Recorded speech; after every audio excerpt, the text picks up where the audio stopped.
Welcome to episode 4 of the Only Rugby Show. Great to have you with us. We're looking a little bit different this week. We're at an actual rugby club. The Manly Roos have been kind enough to host us, so it's great to be here. Great to be in person with all the guys. Drew Mitchell, Stephen Hoiles, Sean Maloney. Good to see you all. Guys, how's your week been?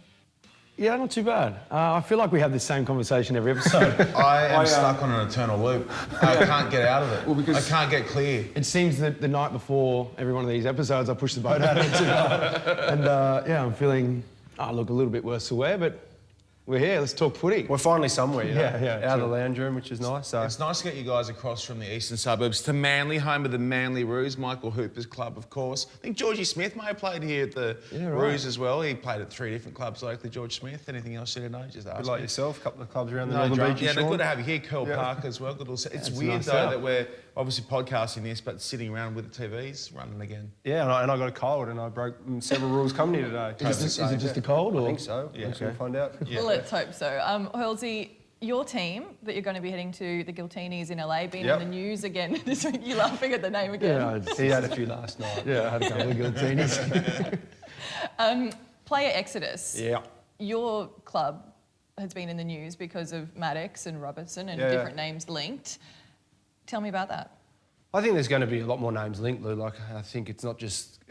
There's a whole lot of fanfare at the moment because there's a new side in LA and it's owned by an Aussie, but I think the reality of the situation in Australian rugby is you're going to see a lot of players, whether it's through themselves or their agents, looking for other options. That's not to say they're all going to commit to other options, but they're all going to be looking because of the world we live in at the moment.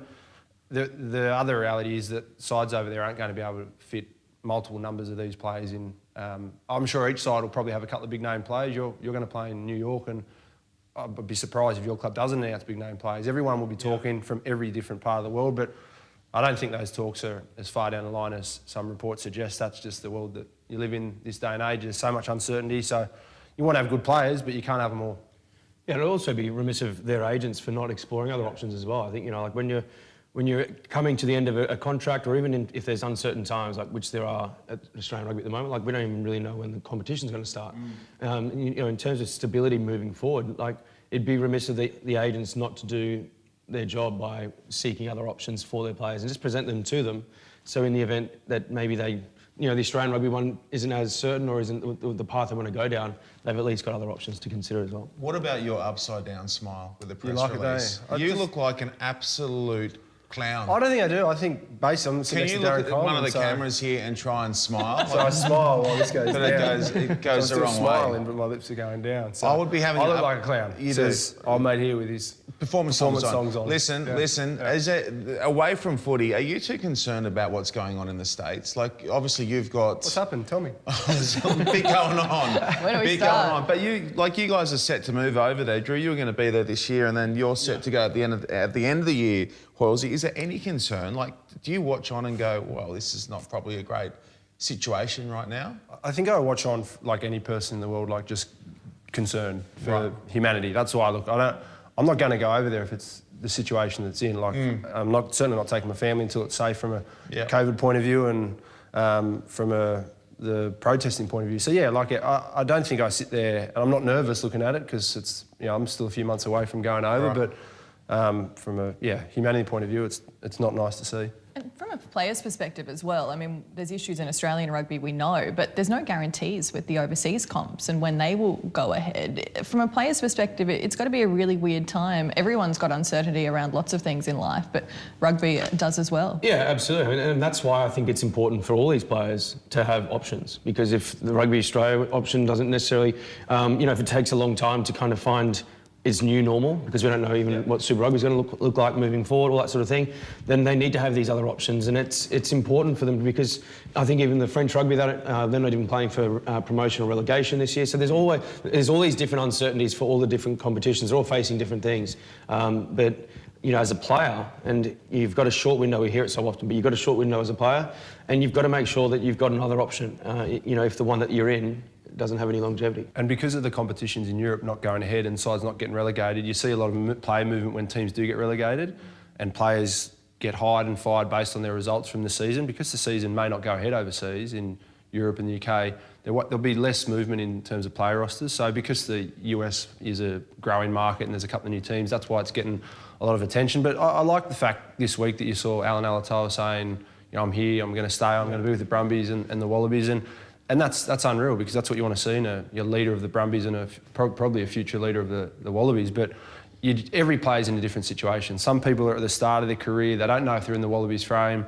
At the end of their career, they might have kids, they're worrying about their future. So I don't think it's going to be anywhere near as many people as you hear and linked to certain clubs. They'll be spread out throughout the different competitions, I think. And I guess the situation with COVID in Australia is so strong compared to other parts of the world. Maybe down the track that ends up being a selling point for players staying in Australia. Drew, if you could pick an Australian player to take with you to New York, who would you pick? Depends.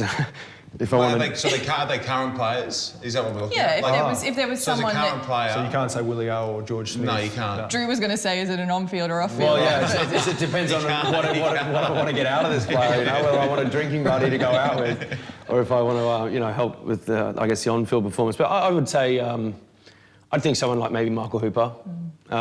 His performance is always going to be high. His standards that he drives are always going to be high.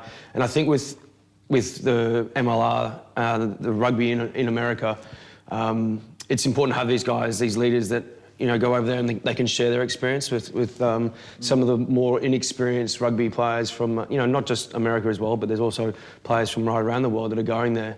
They could really benefit from having someone like a Michael Hooper there, and setting those standards of leadership qualities, and he's a pretty handy player and a manly boy. I saw him the other day, caught up with him down in the Corso. Yep. Great segue from you.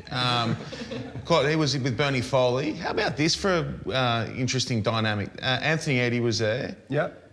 Bernie and Hoops, someone else joined them as well a bit later. Bernie's hair looks horrific. Yeah. He's done the Joe Exotic. He does look a little bit like hair, Joe Exotic too, it did look a little bit like Joe Exotic. And then I was speaking to Hoops because surf was up. He'd been out surfing, been doing plenty of surfing, and he said that this break has reset his body so well because he destroys himself. Yeah, and it'd be perfect for players in that. And he's a guy that has never stopped. Never stopped. Yeah.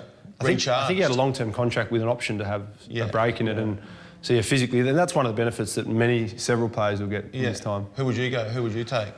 I always think you pick the key position. So I always when we think 9 or 10, winger, blind winger. You were blind winger, weren't you? Just always kept on. Always blind. I'd go Alan Alatoa. I just mentioned before. Yeah, you're not going to get him overseas. Heard it here first. Alan Alatoa. We'll talk, Alan. I just Guiltini. think you look at the success of the Brumbies the last couple of years. Tight head prop. His running game's phenomenal. His set piece is world class. So. And I think he's really he's coming into the best sort of 3-4 years of his career now. Sean, if you were a manager of a team over there, who would you pick? Yeah, great.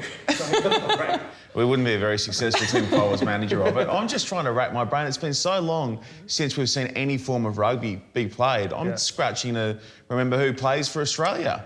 You're in the World Cup not long ago, and you commentated most of the game. So. I did. I'd be the same as you guys, 9-10. Maybe Matty Tamua. I'd take Tamua. Okay. I reckon you could build something nice around MT. There you go.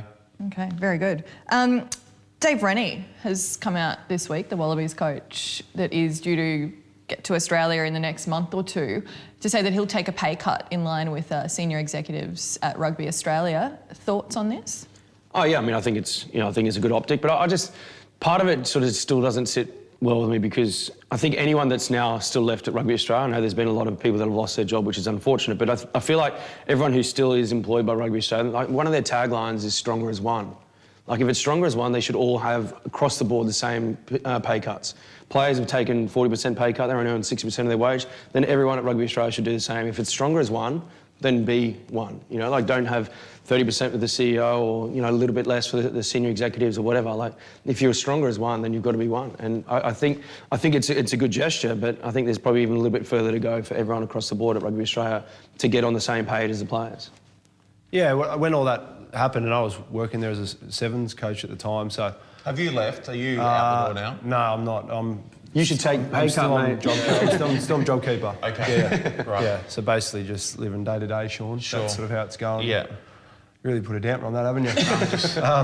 I thought maybe that potentially, you know, one in all in on that whole job keeper front. Like we're on the cusp of insolvency there. Like so, it's touch and go. But great gesture from him. If it'll be enough, who knows? Like again, at least he's done that. Like he's started on the right track, and I don't think anyone's ever questioned that guy's integrity. And everyone, as Aussie fans, are excited for him to get here and start. It's almost like, you know, we don't know the guy yet because he's overseas saying I'll take 30%. Yep, it's great, but I don't know if 30% is going to save us where we're at. I know that you tweeted it last week. It was sad to see. Like it has been across all the sporting landscape, to see some really good people get chopped out of RA. Hopefully they land on the feet because they're good people. Good people, journalists. Journalists. In our sort of Beth industry. Newman, good people. Yeah. I think it was Good a rugby lot of the people. foot soldiers. That's the thing you don't Good realise. rugby people. And the game gets a hard time because, you know, it's always had that reputation of the suits and the patches and all that sort of stuff. But like, that's not what that's you not see there reflective. is you see a whole lot of people that give 60, 70-hour weeks. Like they give the whole weekends up, basically the whole season, and then they're the foot soldiers of the game. So I actually don't know. I haven't seen a list of who's gone, but they've lost a whole lot of good people that they do it because they love rugby. Yeah. Something else we're sort of excited about, of course, is rugby getting up and running. The Kiwi comp starts next weekend. How do you guys see this comp going? Is it a one-horse race? I don't know. I mean, well, Who's the horse? you would think Who's your horse? You would think the Crusaders are probably Nah. best suited, but I actually quite like the Blues. Yeah. I think the Blues are You're just getting caught up in the romance. No. I think even before, obviously, Carter and DC Barrett. came back. I think Never heard of them. You know, they've always had great talent, but never really someone that's been steering them around. And Since Carlos. well, yeah, exactly. And now they've got they had Bowden Barrett. Whether he now gets pushed at some point, maybe to 15, and DC plays 10, I don't think he'll start the season. I think DC will sort of take his time to kind of get back into match fitness and maybe play a bit of a role off the bench to start with. But I like the look of the Blues because they've always got strike power and just danger all across the park. But now they've got two pretty handy guys that are steering the team around. So I think maybe the Blues could be a shout. Mar's not playing this year, is he? Because he was excellent for him last year in the midfield. So I think even though they get Bowden and Dan Carter, they lose Mar, who I thought was unlucky not to play in another World Cup. I still think Crusaders are favourite. They've won 3 in a row. They'd be loving this typical Crusaders approach. So no one's talking about him. Yeah. Dan Carter's done them the greatest favour. All the attention's on Auckland, and they love that. Crusaders love the fact that it's like the Brumbies Waratahs. The Crusaders are down there with no attention, and the Blues are up in Auckland getting all the spotlight. I still think Crusaders will be hard to beat. Chiefs, Canes. What about the Chiefs? They were going gangbusters before the they're all break, good coached teams. by Warren Gatlin. Yep. What we should do is we should all select one runner in that competition. Highlanders might struggle a little bit, so one of the other 4. And then if your team wins, you get shouted lunch. Like the other 3 have got to shout your lunch. Yeah, as long as it's COVID safe, I'm happy to have lunch with anyone. We'll take a safety officer with us to make sure it's all ticked off. Tony Sinclair. We'll put a little hard hat on him and then away we go. And we've got to give him a whistle. Yeah, and a whistle too. Who would you go Crusaders? Crusaders, I'd take Chiefs. You want Blues? Okay, I'll go Blues. That means you Okay, so I was always going to lose that one. That's right. You're buying someone lunch. Hurricanes. You're buying someone lunch because That's fine. I owe you. The rule changes, let's talk about those. Eddie Jones this week sort of compared rugby is going in the same direction as NFL in the States with the sort of stoppages and stop-start nature of it. What do you like about the rule changes that have sort of been thrown around? Is there one that you think would be applicable? Hoiles, we'll start with you. No, I'm not completely across them. If I could suggest one rule change, I was thought of a couple. So I'm going to think no number 9, opposition number 9 should be able to attack the back of the opposition scrum. Yeah. It just makes it ugly. The scrums are great enough contest as it is. It allows back row moves, which we don't ever see anymore.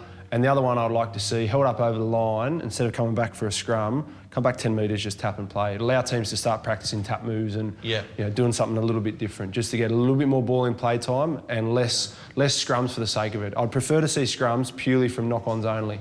Yeah, I think ball in play is the key thing here. Like, there's too much dead time wasted when scrum resets, or when ball's going out, or when someone's lining up for a kick, or whatever it might be. I think just stop the clock unless the ball's in play. I think even if once the scrum's fed, once the ball's available, we restart the clock. We've just got to maximise the amount of time the ball's in play, and yeah, I mean, the rugby league do it really quite well. Like if time's off quite a lot when the ball's not in play, and you actually get more footy out of it. What I think is an issue, what might be an issue for rugby when it does return, when it does come back, if they don't go that way of speeding it up, having had rugby league put a line down, put a marker down with them speeding their game up, there's been so much fun to watch. Yeah. Big blokes getting shifted around late, good ball movement, like it's fun to watch. And now that they've put that down, rugby really needed to rejig it and get it moving when they hit the ground again. I also think, like from when I first started playing, it was legal, is you got to bring back the shoe. Bit of shooting. Just ruck someone. Like if someone's killing the ball, slowing the ball down, then just shoot the back. Shoot the back. And they just, honestly, I mean, when it first really like happened to me, I was like laying down in the bad position. I got like someone's boot down the back.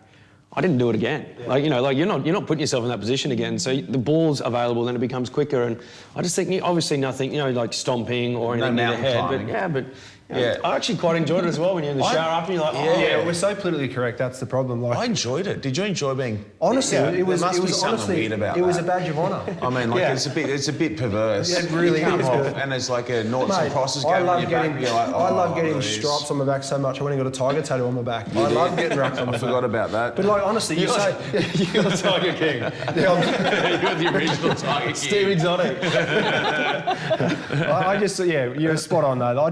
The shame is I can't see them do it. I'll never give it a week before COVID hit, we were with the Sevens in Vancouver. I went and watched the Canucks play. Midway through the game, 4 blokes. Couple of goons going at it. Throw their gloves off and just go toe to toe. Everyone stands up. And then I since thought, like I watched a documentary on, I think it's The Guardians of the Ice. It's on Netflix. I think it's about all the goons, but it actually shows like you're not going to get. I know people are going to get so offended at this, but I don't really care because I'm going hiding in COVID for another few months. But you're not going to get serious trauma from having a scrap. You're going to get trauma from proper collisions from behind and that sort of safety. But all these things that we used to love about rugby, you speak to any old rugburn, as I like to call them, they say bring back rucking.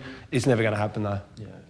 But it needs to be sped up. We're all in agreement with that. Maybe another game, maybe like another form of rugby. You start like a Super League rugby with a whole lot of... The guiltinis. They just sort of change everything. Here are the new rules. This is what we're doing. I will be changing my play from Matt Tamil to someone a little bit more punchy, if that's what happened. Who would you go for? Basically anyone. Anyone who loves to throw down. Sean McMahon would be nice. Yeah, Sean McMahon would be great. Yeah, didn't you love seeing blokes just... There was one on Facebook recently. Darren Broughton-Rouse in the Club Rugby Grand Final. He dead set run about 8 staircases on Brendan Cannon's back. Yeah. He got penalty in the game. That was all, and he got 8 weeks after it. He shredded Cano so bad, he ripped his number 2 uni jersey off his back on the ground, like stomped him so hard. Yeah. Yeah, it's Broughton-Rouse. That's 2000. It's heavy. Okay, while we're reminiscing, let's continue that. Drew, you left the Tars just before they won the Super Rugby title. Yep. Hoilesy, you joined the Tars as they won, or to win the Super Rugby title. Yeah, we crossed over there. You did. You went on to Toulon, you won a title there, so that, you know, well done to you for that. More than one, but still counts, yeah. A couple. If they would go together or go up against each other, how do you sort of feel that would have gone out? Like the Toulon side against the Waratahs side? Both at full strength? Where is the game being played? I've got many more questions. Let's go neutral. Let's go Hong Kong. Okay, Hong Kong. Actually, no, they will not win. Still on playing Hong Kong. They do not win that game. Yeah, we wouldn't get. Yeah, we wouldn't get. Put them in Singapore. Korea. Nah, Singapore. Yeah. No, but then the humidity's no good. Somewhere. What's the temperature? All these things play a factor because of the conditions and stuff. Twickenham? Twickenham. Okay, the good thing about the team that I was in, we just had nationalities from everywhere, so it was almost a bit of a home game anywhere we played. Oh, okay. Who would win? I think we would. As in Toulon? You've played for both. Oh yeah, no, it's Toulon side against the Premiership. Yeah, why would Toulon win? What was so good about your side? I don't know. I mean, set piece was like locked, right? Yep. We had Carl Heyman, Andy Sheridan, Bucky's Botar, Ali Williams. Like we just had like experienced players, guys that were sure they were older, but just got the job done. Juan Smith, Fernandez Lobe on the flanks, Chris Marceau at the back. He's a guy that could scrap. Yeah. And then we had a guy, Johnny Wilkinson was pretty handy, steering us around with Gitz at 12, Bastero at 13 that gets us over the advantage line. That is an insane team. Myself and Habana on the wings, and then Armitage at fullback. And how did the season go, like in terms of win-losses? So you just don't lose at home? No, but how did your season go that year? Like, how many did you lose? because we played 42 games that season because you play the European as well as the top 14. And at the start, basically we'd go into a team meeting, they'd say, these are our next 6 teams we're playing against. Home, away, whatever. And he'll write, like the coach, Bernard Laporte, he'd write 5 points at home, 0 away. 5 points at home, 0 away. 4 points at home against a different team, whatever. So they just discount any away game and they would send a B team to the away games and just let the starting team freshen up, right? But then it was like a bit of a mentality for, if you're in that B team, you're going in the away game, you're like, well, they already think that we're not going to win, so let's just go and throw something at it, you know? So we tend to pick up a few away wins because of that fact. And then towards the, I don't know, maybe the back third of the season, the starting team basically just rode out the end of the competitions until it finished. But yeah, I mean, through the Heineken Cup pool stages, we were strong because we played the Heineken Cup final. And then the very next weekend played the top 14 final. And won both of those. So it was back to back. Like, we didn't do really any training after that Heineken Cup final. Like, we were... Yeah, we know. It was a bit of a zoo, right? Like, it was a bit of a zoo. They tried to take all the alcohol out of the hotel. They were taking it from the fridge, putting it into a bin to take it away. And the boys were grabbing it out of the bin and putting it in the bags. And then we trained against the Welsh national team on the Thursday before we flew back to Paris. Wow. And just had that one training session. So when Heineken, then top 14? Yeah. Yeah, okay. Yeah, in Millennium Stadium in Cardiff and then to Paris. And the one you scored the try on was the Heineken? That was the following season though. Okay. Yeah. Yeah. So Hoilesy, what's your argument for the 2014 Tars? Yeah, the best thing about that side was they just hit a patch of sheer confidence. Like it was the Canes at home, and it was a bit of a win-win-loss. And then it was the Canes at home, and we were down by like maybe 15 or 18 points at half-time. We won that game, and then they went on, I don't know, it was probably maybe 10 straight. And that's a fair bit in Super Rugby because the season's only 16 games or something. So I kind of got to the stage where I think 3 or 4 weeks out, we had a bye with 2 round games to go, and that we played the Chiefs, who'd won the 2 comps previously. We played them over in New Plymouth, and Dave Dennis scores his try down the left-hand side of the field. That was like the moment where I've only had it with one other team, that was my club side, but that was the moment where I was like, we're winning this title. And I think we speak back to players now, they knew after that game we were winning, and if we played the Toulon after that week, I reckon we could win. If we had to play him 6 weeks' time, who knows, because momentum was just so powerful at the time. And our side, like, you got to think as well, like, there's some big, massive names in that Toulon side, but you run through it now, you had Sukobi Kepu, Tatafu, Benny Robinson, Potketer and Kane Douglas were just phenomenal. Deno as captain got injured, so I went in number 6. Hooper, Cliffy Parlu. You had Skelton coming off the bench, Nick Phipps, Bernard Foley, Adam Ashley Cooper, Izzy Folau, Peter Beetham coming off the bench, Mitch Chapman coming off the bench. Alofa had an unbelievable season. Like, you look at the highlights of that season, Tunkeli Naivoro couldn't even make the side. He only came into the team about 6 weeks earlier, but he lit it up. Peter Beetham was on the bench, but the highlights is Alofa scoring like probably 15 tries. So I don't know. I think it's one of those arguments you love to have. You're never going to get an answer out of, are you? It was interesting in that season. Our coach Bernard Laporte sprayed the refs after one of these games, and he got suspended from anything on match day in the stadium for 16 weeks, right? And they put him up on a TV screen in our dressing room, so he was somewhere else. And just speaking, like, he couldn't see us, but we could see him. And so it's not Zoom. No, it's pre-Zoom. This is just a big flat screen, and Bernard's sitting there just like... You missed an opportunity there, true. And then after a little while, Bucky's just walked up and just went... and just turned him off and went, nah. Hey, fellas, we got it without this guy. And then we end up, like, we won every game, I think maybe 14 straight going into it. And they sort of stopped his suspension the week of the Heineken Cup final, right? So he was able to come into the dressing room, he was able to be up in the box and all that sort of stuff. And we sort of said, look, it's actually been working without you.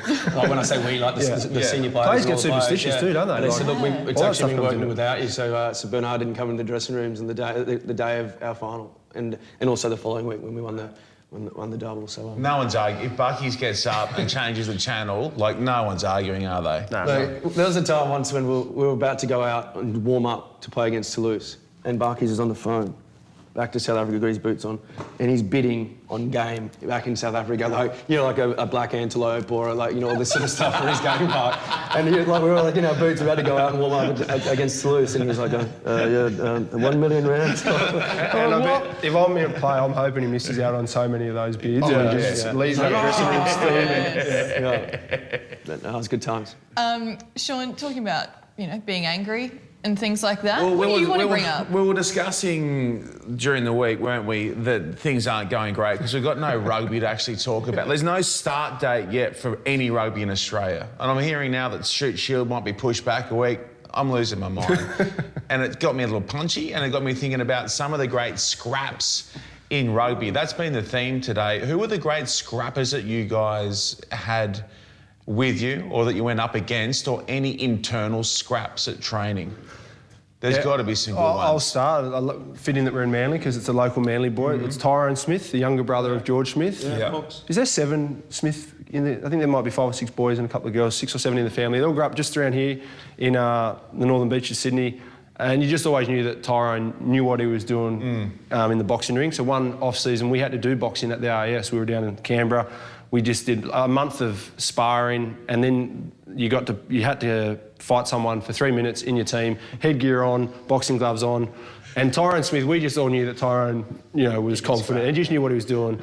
And Ed Stubbs, young up-and-comer, he's now a Bondi glamour boy in the linen business, but Stubbsy was really trying to impress his way to Super Rugby, and he got paired with Tyrone Smith. And so you're all standing around the ring, and it's just nothing but everyone sort of spurring each other on. And we're getting into Stubbsy, and the coaches are going, have a go. And Tyrone has just been as defensively safe as he can, because he knows he basically can put him to sleep whenever he wants to. And Stubbsy starts going okay, and then everyone starts going, yeah, you got him, Stubbsy. And all of a sudden, that was enough. Tyrone just went bang, bang, and like went straight to sleep. We've got video of it now.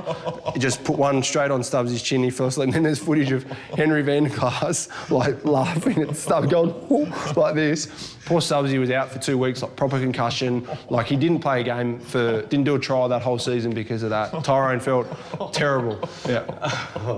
Yeah, I mean, there's been a few good little internal scraps. I mean, when I first started in the Wallabies, I didn't, you know, like scrapping's not my thing. You've never thrown a punch on the field, have you? Well, no, not even on the field or off the field. Never had a scrap. Oh, yeah, you've thrown one punch. Oh, well, yeah, but not with any like.